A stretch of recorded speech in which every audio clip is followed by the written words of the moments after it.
Welcome to icon India. మీరు modern history చదివితే ఇందులో ఉద్యమాలు ఉంటాయి.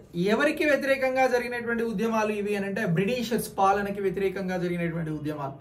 ఈ ఉద్యమాలని మనం వివిధ రకాలుగా చదువుతాం. ఇందులో పౌర ఉద్యమాలు ఉంటాయి, దళిత ఉద్యమాలు ఉంటాయి, బ్యాక్వర్డ్ క్లాసెస్ ఉద్యమాలు ఉంటాయి, వీటితో పాటు రైతు ఉద్యమాలు ఉంటాయి. ఈ రైతు ఉద్యమాలు అనేవి చాలా చాలా కీలకం.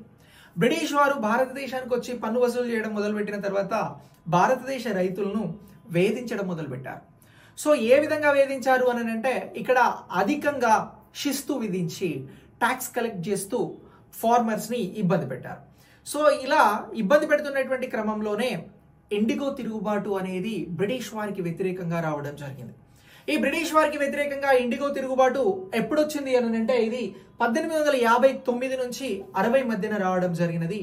ఈ ఇండిగో తిరుగుబాటు ఎందుకు వచ్చింది అని అంటే ఈ నీలి మందుకి సంబంధించినటువంటి పంటలను పండించాలి అని చెప్పేసి బెంగాల్లో ఉన్నటువంటి రైతులను బ్రిటిష్ వారు వేధించడం స్టార్ట్ చేశారు. సరే, మేము పంట పండిస్తాం, మరి పంట పండించాలి అని అంటే మా దగ్గర ఎలాంటి పెట్టుబడి లేదు అని చెప్పేసి రైతులు అన్నారు. రైతులు అలా అంటే బ్రిటిషర్స్ అలాగే బ్రిటిష్ వారికి అనుగుణంగా ఉన్నటువంటి వడ్డీ వ్యాపారులు ఏం చేశారు అని అంటే ఎవరైతే నీలిమందు పంటలను పండిస్తారో వారికి మేము వడ్డీ ఇస్తాము అని చెప్పారు, వడ్డీ రుణాలు ఇస్తాము అని చెప్పారు. సో ఇలా వడ్డీకి రుణాలను తీసుకొని రైతులు నీలిమందు పంటలను పండించారు. పండించిన తర్వాత మరి పంట గిట్టుబాటు ధర రావాలి కదా. ఆ గిట్టుబాటు ధరను బ్రిటిషర్స్ రిలేటెడ్గా ఉన్నటువంటి ఫ్యాక్టరీలు, పరిశ్రమలు ఇచ్చేందుకు సిద్ధంగా లేవు.